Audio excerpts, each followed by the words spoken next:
Okay, and here we are with episode 2 of the entire setup of a CARF Eurosport. I've already been into the servo setup and tweaked a couple of things there based on the existing setup of the plane, where I know there's a couple of bits of servo sub-trims need doing, and a couple of bits where max positive, max negative travels need set up, because I don't want to overdrive the servos once we switch it all on. But those are things you would do, obviously, in your model from your experience when you need to. And I've also already reversed a couple of the servos where, again, I know from my existing setup where they need reversed. But that's simple enough for you to do. Once you switch the model on, you find something going the wrong way, just come back here into the servo setup and do the reversing as required. Okay, let's carry on then. Right, next thing, let's just start working our way through all the menus. So into fine tuning, first thing that comes up is flight modes. And I'm going to set up 3 flight modes here. Yes, I have not got flaps, but I can use it for setting the trim on the canard. And this is interesting because CARF in their instructions suggest changing the neutral point of the canard by setting its trailing edge down 10 millimeters from its normal neutral point to give you an up trim for takeoff or landing. I tend not to use it on takeoff, I don't bother, but I do use it on landing, and it does put the model into a beautiful trim for the approach. So, and you never know what else we might want to use flight modes for. I don't use them for anything else really on this model, but at least once they're set up, they're there. So into flight modes, we'll add flight mode, and I can just copy that one again, even though it's a copy of that one, because I haven't changed anything. So basically they're all copies of the default flight mode. I'll make this one the landing mode.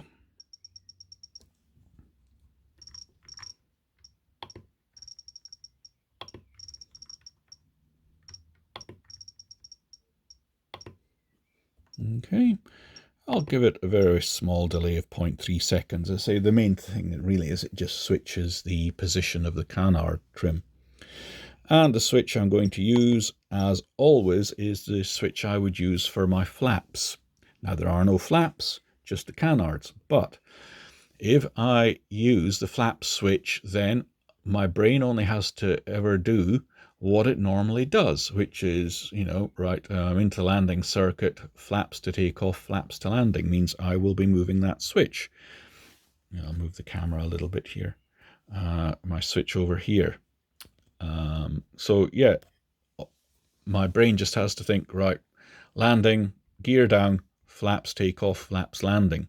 Doesn't matter there are no flaps on this plane, it will move the trim into the landing position. So that's what we're going to do.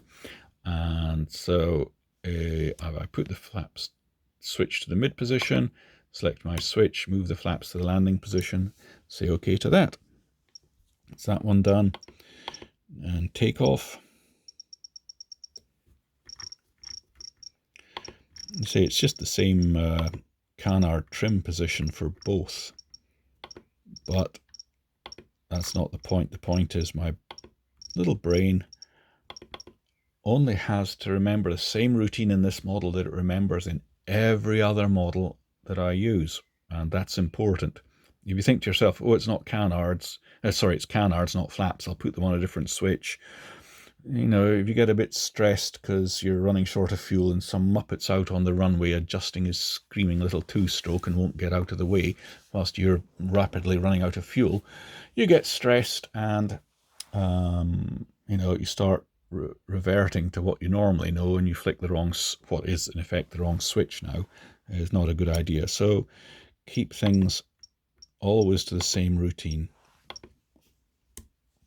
There we go, and then if I switch it off, they're off default my normal flying mode, which I will also give a 0.3 into, just in case I was to use them on takeoff. It slightly slows the change of trim. Okay, to that. Right, digital trim. In most cases, you tend to set the elevator trim to be flight mode specific, but I don't have to because I don't change the elevator trims in this model in those flight modes. They're there really to alter the trim of the canard, and that does your elevator trim for you. So no need for me to do anything here. Flight mode trim. This is where we want the canard to be set to specific, or sorry, separate is the word that Jeti uses. The actual value that we'll put in here for each of the flight modes then will determine once we switch the model on, and we just turn up a value until we get the travel we want. Okie doke. So I think that's those. Then moving on, dual rates, expos. Right. Judging from my existing model, yes, I have expo on the ailerons and the elevator. So let's go and have a look at those. Right, ailerons. The amount of exponential is going to depend on whether or not you have a gyro and how your gyro is set up. So the values that I'm going to put in here, which happen to be the values of my existing Typhoon setup, could be quite different to the values that you use or that you feel comfortable with. Obviously, the amount of expo is a fairly personal setting anyway, just to start with.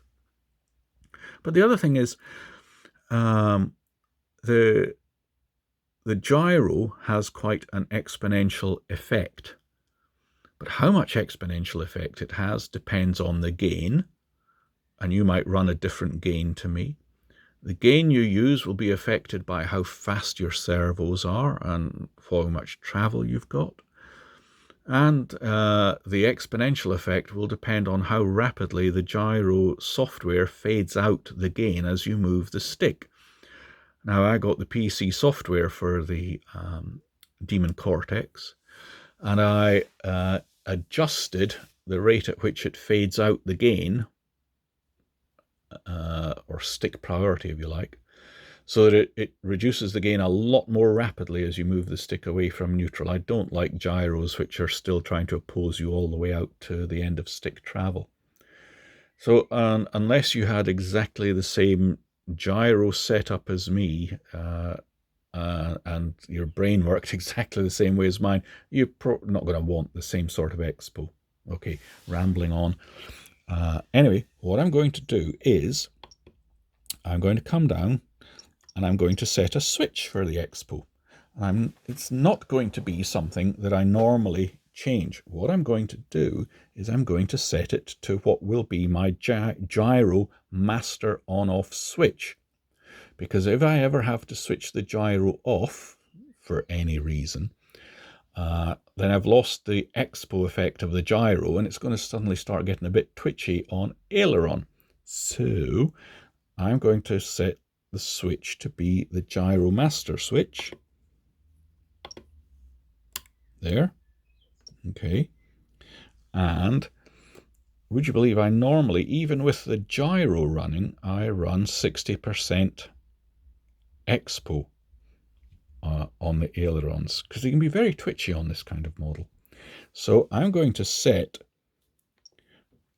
an expo rate of a whopping 80% if the gyro is switched off.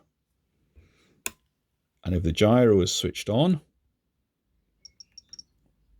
60%.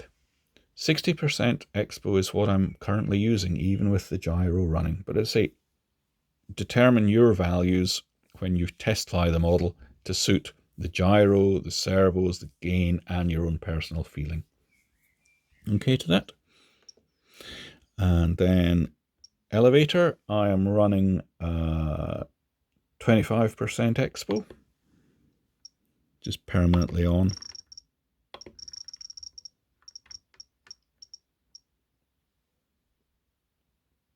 Oh, who switched off symmetry?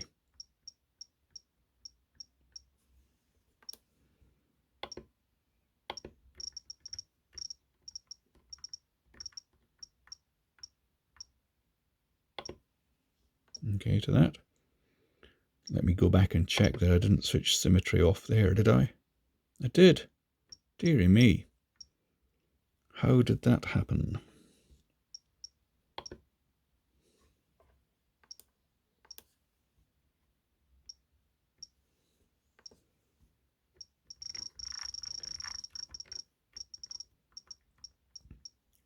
Last thing you want is Expo going one way but not the other. It's going to have some very weird handling.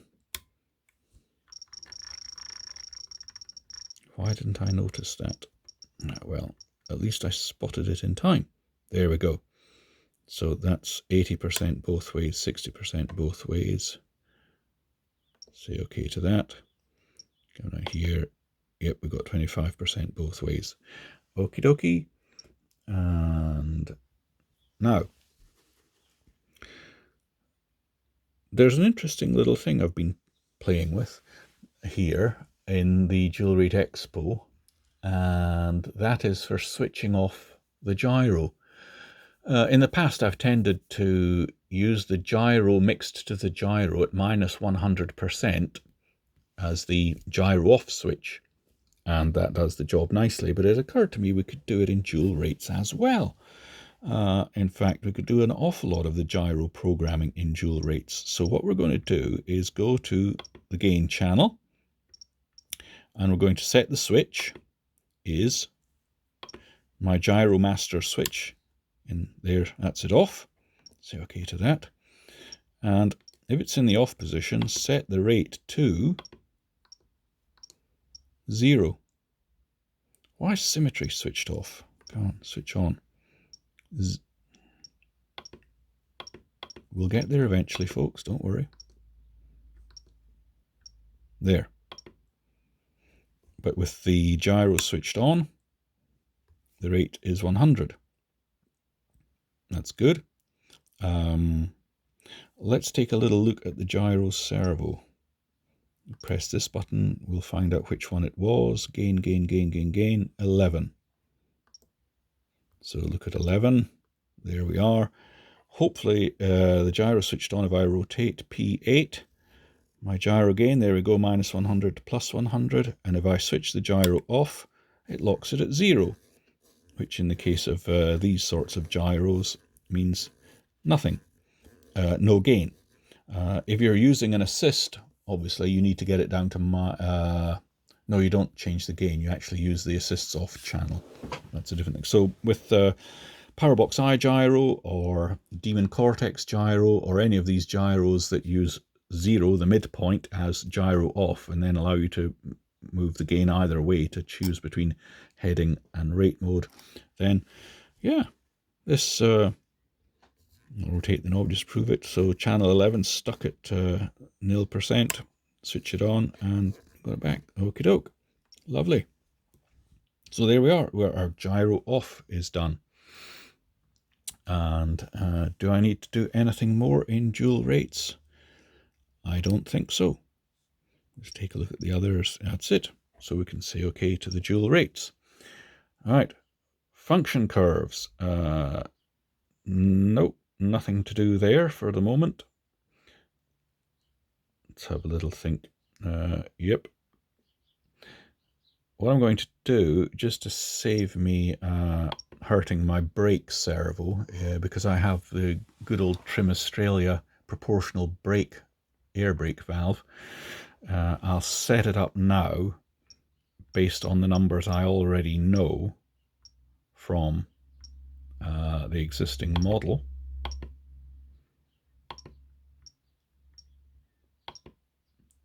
If you were doing this from scratch, if you've got an electronic valves, then you would just leave it at the 100%, so you don't mind. But I've got a servo-operated valve, so I need to get this right so that I don't destroy the thing when we switch it on and set its neutral point. So if you were doing this from scratch, I would suggest just turn everything down here to 0, switch your model on, and then start winding the travels out to find where the end points of the travel are. But I know them already, and it's not easy to look inside the model and to save us faffing about. I'll I'll just get it set up now.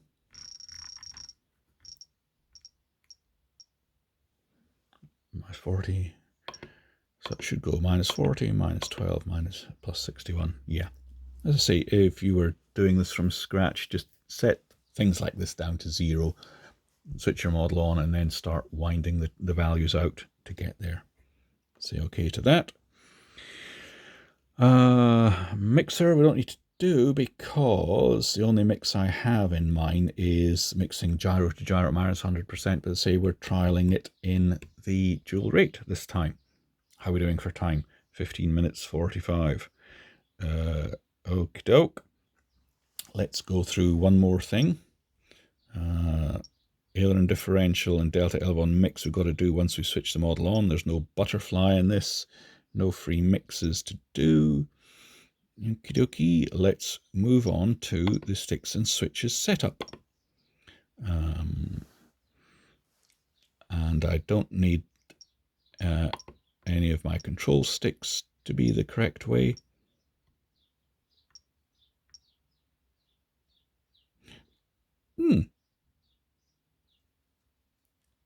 Yeah, let's go for P8 in the center, just because I'm using P8 as the gyro gain control. And so for the first flight, I want to make sure that as well as having the gyro switched off on the first flight, I have the gain control in the middle, so that when I switch it on, it doesn't suddenly zoom to something silly. So for that reason alone, I'll come down here and set the required pre-flight position to be center. And then if we switch on the transmitter and the knob's off at one side, it'll warn me. But after I've done the first flight or the flight setting up the gyro, I would switch that off. Okay. What else do I want on stick switches setup? I want to ensure that my undercarriage is switched down. There's my undercarriage lever, which is switch SB. There we go. So I put it to the down position.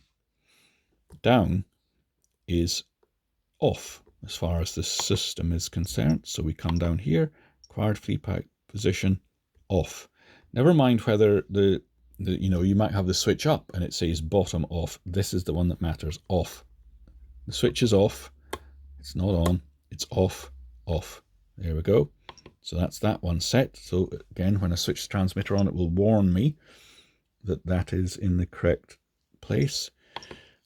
What else would I like to do? Switch SA, I'm using that for the canards, and I would like to ensure that the canard is back in the normal neutral flying position, which is that position, which again is the off position. That's that one done. Yep, so check of that. What else? I will want, in normal circumstances, to ensure that my gyro is switched on. So again, for your test flight, you might want to set this to enforce the gyro off, but I'll show you just how to switch it on. There it is in the on position. That happens to be the off position, which happens to be an X there, but don't worry if your nomenclature is the other way around. It's what it says here, not what's in your mind of gyro on, gyro off. So there, I want it switched to on. Okey-doke to that one. And finally, I want to ensure that my lights are in the off position, which is switch up. So that happens to be, anyway, the position I want the switch in is, as far as the software is concerned, that's off. So we'll change that to off. There we go. And that's the sticks and switches safety checks done. Oh golly, that's coming up to near 20 minutes. So let's call it a break there, and we'll come back in episode 3.